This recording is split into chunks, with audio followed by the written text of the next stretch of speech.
I overheard my wife whisper to her mom, "Don't worry, after the baby comes, I'll divorce him and we'll live off the alimony and child support." I didn't confront her, just quietly recorded everything and called my lawyer. What happened next when I played that recording in court? I, 35 male, forgot my laptop at home like an idiot. Had a presentation that afternoon, needed it. Turned the car around and headed back. My mother-in-law's car was in the driveway. Weird. She lived across the state and usually only visited on holidays or big occasions. Random. Tuesday afternoon visit was definitely odd. Walked in through the front door, unlocked, which made sense if my mother-in-law was there. Heard voices coming from the kitchen, my wife and her mom talking low. That particular whisper volume people use when they're discussing something they don't want overheard. Something made me stop in the hallway. Maybe the tone, maybe instinct. "Mom, I don't know. What if he fights me on it?" My wife's voice froze. "Sweetie, he won't. Trust me. Men never fight when there's a baby involved. And courts, they always side with mothers. Always. But the house is in both our names now." What if? Exactly. Both names, you get half automatically. Plus, with his salary, you're looking at serious child support and alimony. Girl, you'll be set for life. My heart literally stopped. My wife laughed, actually laughed. "I just feel bad sometimes, you know. He's been so excited about the baby. Reading all those parenting books, building the nursery. Stop. Don't do that to yourself. You're doing what's smart, what's best for you and my grandchild. Besides, he's boring. You've said so yourself. He is kind of boring. Exactly. So here's the plan. Baby comes, you take a few months to establish yourself as primary caregiver. Then you file. We'll claim he was emotionally unavailable, worked too much, whatever sounds good. If any judge will side with you, and I can move back home with you. Already cleared out your old room. We'll convert the garage into a nursery. It's perfect. You get his money. I get my daughter and grandchild nearby. Everybody wins, except him." Her mom actually laughed at that. "He'll be fine. Men always land on their feet. He'll probably find some other woman desperate enough to marry him and start over. Meanwhile, you're living your best life on his dime." Stood there in my own hallway, listening to my pregnant wife and her mother plan out how to destroy my life like they were discussing dinner plans. Some context. We'd been married for 3 years. My wife was 6 months pregnant. We'd been trying for a baby for almost 2 years before she got pregnant. I'd been at every doctor appointment. I'd painted the nursery myself. Stayed up late, assembling cribs and changing tables. Reading those stupid baby name books, even though we'd already picked names. This baby was my whole world. And apparently the entire thing was a setup. Backed out of the house as quietly as I'd entered. Got in my car, sat in a random parking lot for who knows how long, trying to process what I'd just heard. Then something clicked. That cold, clear feeling you get when shock turns into strategy.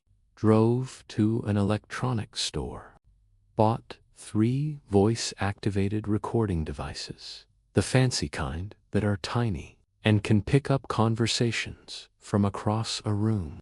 Dropped like $400 total. Worth every penny. Came home at my normal time that evening.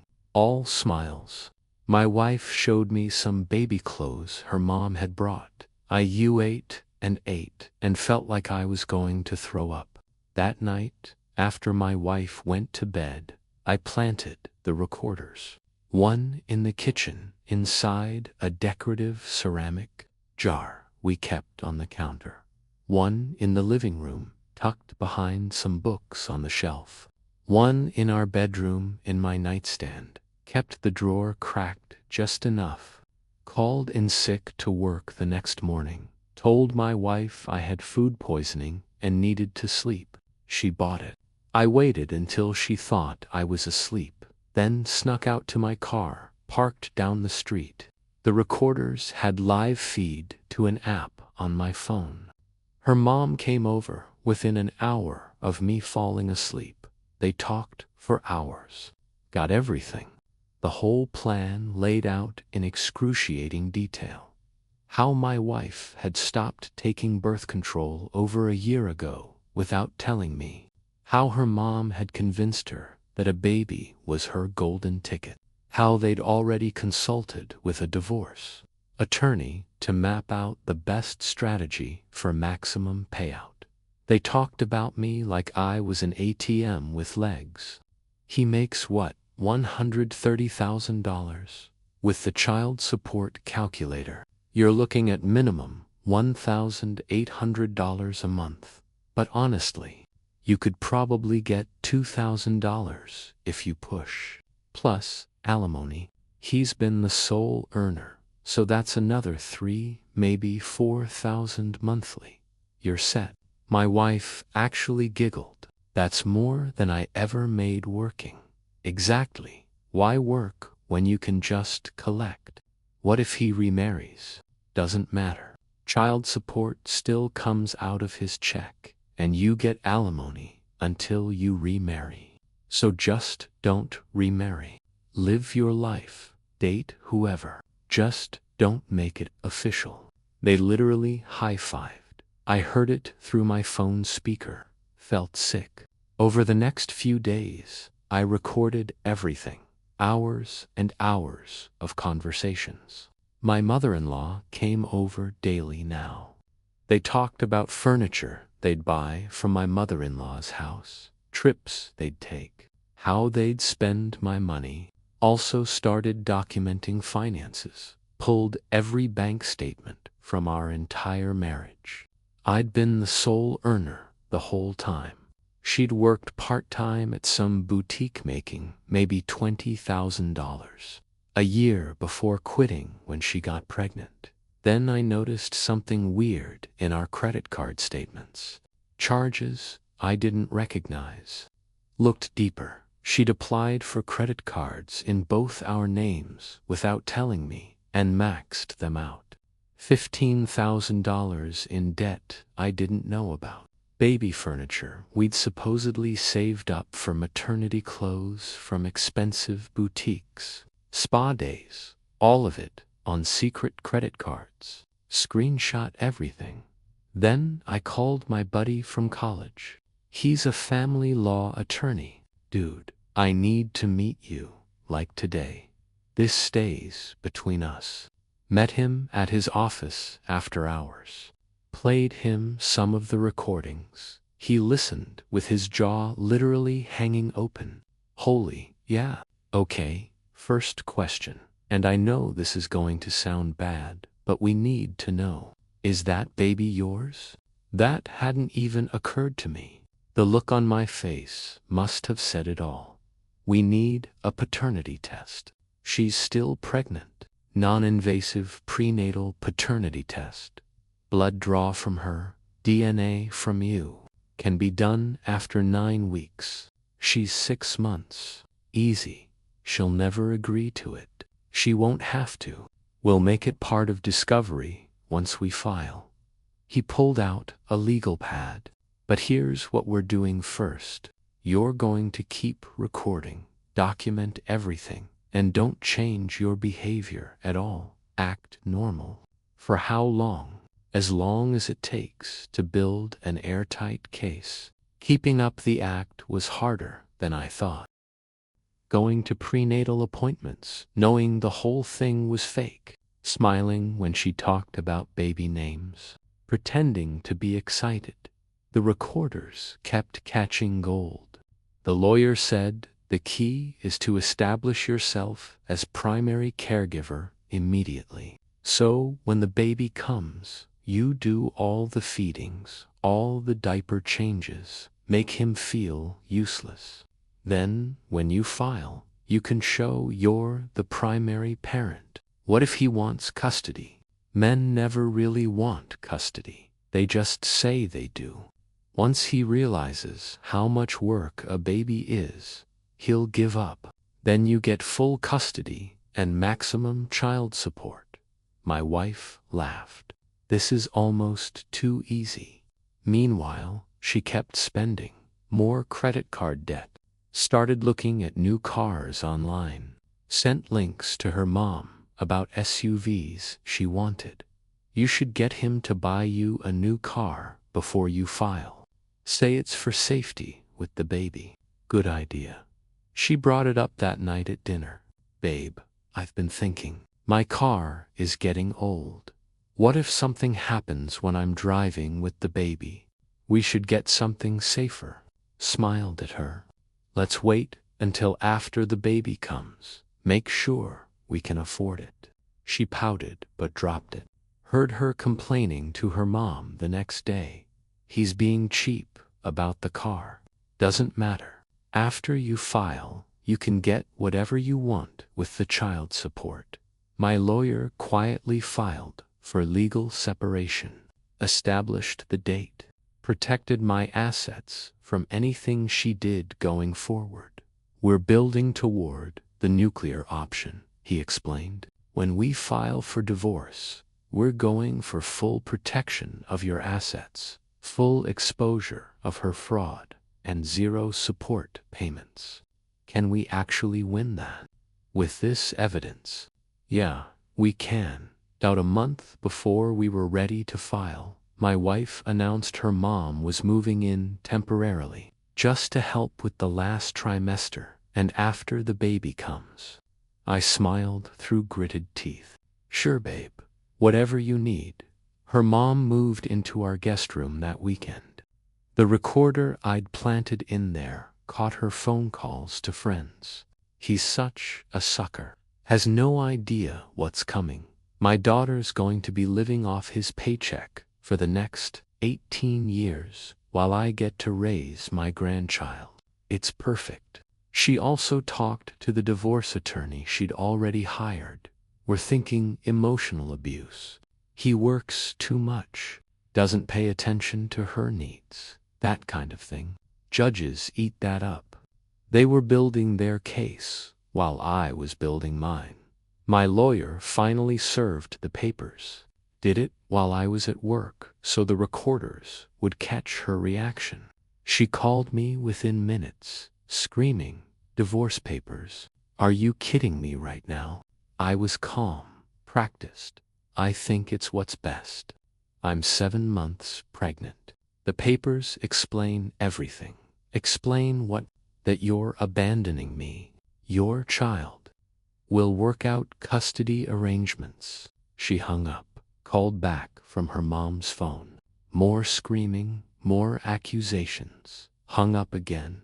Got home to find half her stuff gone. She'd moved to her mom's. Perfect. Texted her. We should probably talk logistics. Her, talk to my lawyer. She already had one on retainer. They'd been ready. Her lawyer sent mine a demand letter. Wanted me out of the house. Wanted temporary support. Wanted all medical bills covered. Wanted spousal maintenance. My lawyer sent back a counter-proposal with a request for prenatal paternity testing. Her lawyer called mine pissed. A paternity test. That's insulting. We're not agreeing to that. Then we'll let the court decide. We filed a motion. Judge granted it. Ordered her to comply. She fought it hard. Her lawyer filed motion after motion, claiming it was invasive, stressful, unnecessary. Judge wasn't having it. If paternity is disputed, we establish it now. Test is ordered. The wait for results was brutal. My lawyer called me one morning. Sitting down, Just tell me. Not yours. Everything stopped. What? The baby? Not yours. 99.9% excluded as the biological father. Felt like I'd been hit by a truck, even though I'd suspected it. Hearing it confirmed. She was cheating on me the whole time. Looks like it. And this changes everything. She can't claim child support for a baby that isn't yours. The fraud case just got a lot stronger. My lawyer filed amended papers immediately, including the paternity results. My phone exploded. Calls from her mom, unknown numbers. Blocked everything. Got one text I screenshot. That test is wrong. You are the father, and my lawyer is going to prove it. Her lawyer sent a nasty letter claiming we'd tampered with the test, that it was a legal trick, that they'd be pursuing damages. We sent back one sentence. See you at the hearing. The preliminary hearing was scheduled. My lawyer prepped me. They're gonna try to paint you as the bad guy, abandoning a pregnant woman. We're going to destroy that narrative. How? By playing the recordings. Courthouse. My wife showed up looking very pregnant and very sympathetic. Her mom beside her, doing the concerned parent routine. Her lawyer looking confident. My lawyer had a laptop and a calm expression. Judge came in, reviewed the basics. Her lawyer stood up first. Your Honor, my client was abandoned without warning while 7 months pregnant. She's been living on her mother's charity. We're requesting immediate temporary support, exclusive use of the marital home, and coverage of all medical expenses. Judge looked at my lawyer. Response. Your Honor, we have extensive evidence this entire pregnancy was a premeditated fraud. We'd like to present recordings obtained legally from my client's own home. Judge raised his eyebrows. Recordings. Yes, Your Honor. Approximately 15 hours of the respondent and her mother discussing their plan to defraud my client through this pregnancy. Her lawyer jumped up. Objection. These alleged recordings were obtained without one-party consent state. My lawyer cut in. My client recorded conversations in his own home, completely legal. Judge leaned forward. I'll hear them. My lawyer pulled out his laptop, connected it to the court sound system, hit play. My wife's voice filled the courtroom. Mom, I don't know. What if he fights me on it? Sweetie, he won't. Trust me, men never fight when there's a baby involved. Watched the color drain from my wife's face. Her mom looked like she'd seen a ghost. My lawyer let it play. 5 minutes of the first conversation, the whole plan laid out in their own voices, then stopped it.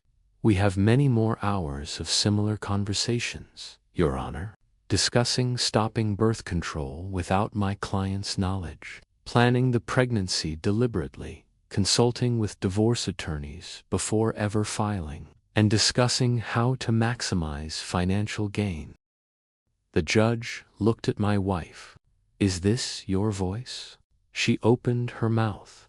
Her lawyer whispered something to her. I was just upset and venting. I didn't actually mean. Play the rest, the judge said. My lawyer played more. The parts about the golden ticket, the parts about child support calculations, the parts about me being boring and easy to manipulate. When it finished, silence. Then the judge. Anything else? The paternity test results, Your Honor. Submitted them. Judge reviewed them. Looked up at my wife. Whose child is this, ma'am? My wife was crying now. It was a mistake. The marriage was difficult. I was confused. I'll ask again. Who is the biological father? I don't know. Judge sat back, looked pissed. Here's what's happening. No temporary support. Mister, he checked the papers, stays in the marital home as it was his property prior to marriage. All joint credit cards are frozen pending investigation. Will reconvene for final hearing to settle this properly, Your Honor. Her lawyer was on his feet. My client is about to give birth. She can stay with her mother, where, according to these recordings, she was planning to move anyway. Judge looked at my wife. Ma'am, you attempted to perpetrate fraud on this court. I suggest you think very carefully about your next moves. Gavel, done. Walking out, her mom tried to corner me in the hallway. You destroyed her. She's pregnant and homeless because of you. She's homeless because she committed fraud, and that baby isn't mine. You're disgusting. What kind of man? The kind who doesn't appreciate being lied to for money. Have a good one. Her face went purple. Security was watching, so she couldn't do much except sputter. The aftermath was messy. Phone calls from everyone. Her family calling me horrible names. My family shocked when they heard the truth. Social media blew up with her version. Cruel husband abandons pregnant wife over false paternity test. I sent the people who mattered the actual court documents. My wife's texts ranged from apologetic to threatening. Baby, please. We can work through this. I made a mistake. My lawyer says those recordings are illegal. You're going to jail. I'll make sure everyone knows what a monster you are. Please, I'm about to have a baby. I have nowhere to go. Forwarded everything to my lawyer. Her mom sent me a handwritten letter. Some nonsense about family and how I'd corrupted her pure daughter with my suspicious nature. Like I'd somehow made her plan this fraud. They tried to settle before the final hearing. Offered to walk away with nothing if I'd give her a lump sum of 50,000. My lawyer, counter offer. She takes her personal belongings, and we don't press fraud charges. Her lawyer, that's insulting. That's generous. They declined. Final hearing was right after she'd given birth. She showed up looking exhausted with a newborn. Judge was not sympathetic. Ma'am, in reviewing all the evidence, the recordings, the credit card fraud, the paternity test results, this is one of the clearest cases of matrimonial fraud I've encountered. Her lawyer tried to argue she'd been coerced by her mother, that she was emotionally vulnerable, that she deserved consideration. Judge shut it down. Here's the ruling. Marriage dissolved. All premarital assets remain with original owner. The home stays with petitioner. Joint credit card debt will be divided based on who made the charges. The respondent is responsible for approximately 12,000 of the 15,000 in fraudulent charges. My wife gasped. No alimony. No child support as paternity is established with a third party. Respondent is responsible for her own legal fees plus petitioner's legal fees of $14,000. Her lawyer was objecting. Judge overruled everything. Additionally, respondent will establish paternity of the child for purposes of seeking support from the actual biological father. But that's not this court's concern. Redouble. My wife broke down sobbing. Her mom glared at me like I'd personally ruined their lives. My lawyer packed up. That went well. Walking out, her mom stopped me one last time. I hope you're proud. You destroyed her. She destroyed herself. I just didn't go down with her. That baby deserves a father. Then she should find the real one.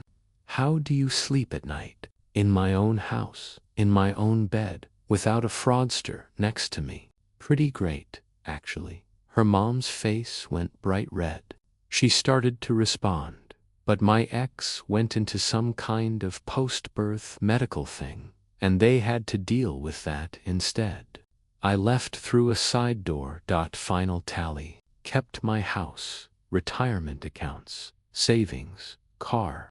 Lost about $4,000 on the credit card debt that was ruled partially mine. Paid $14,000 in legal fees.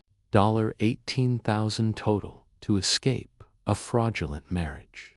Could have been way worse. My ex got stuck with $12,000 in credit card debt, $14,000 in legal fees, and a baby with no father on record.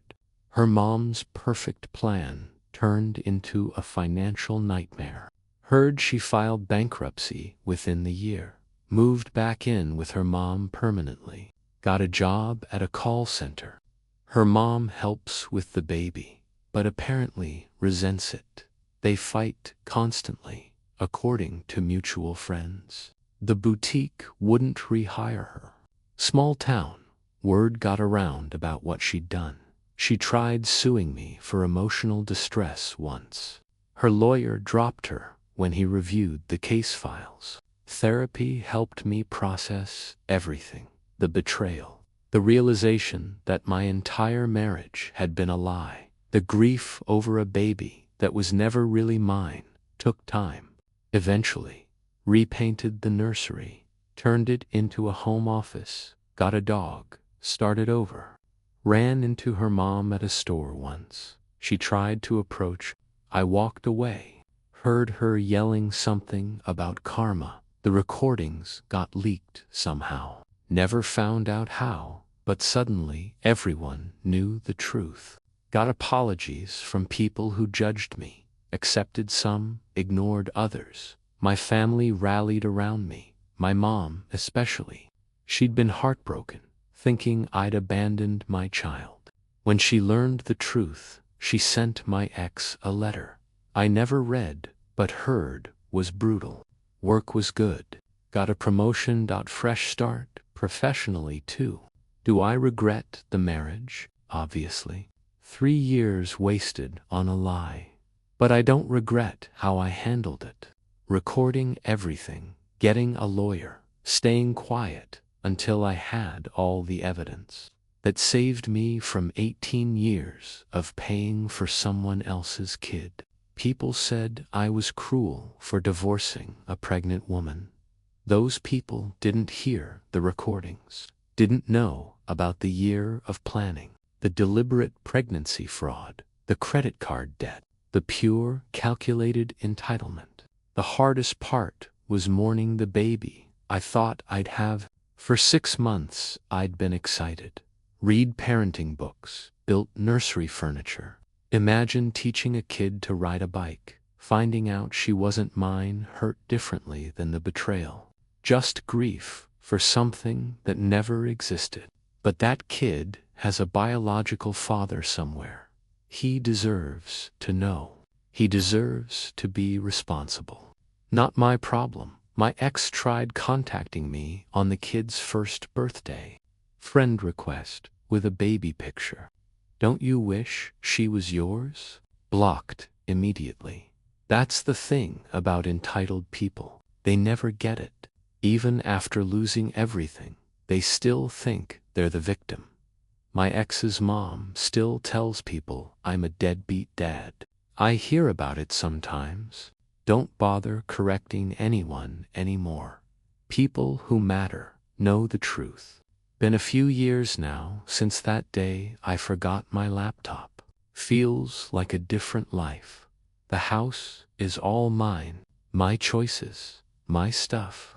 The office where the nursery was. Sometimes I'll sit there working and remember what it almost was. And I'm grateful I overheard that conversation.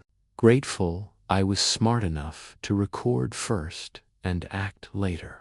Because otherwise, I'd be paying thousands every month for a kid that isn't mine to a woman who never loved me. Instead, I'm free, healing, moving forward.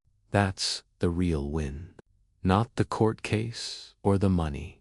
It's being free from someone who saw me as nothing but a wallet. She played a game.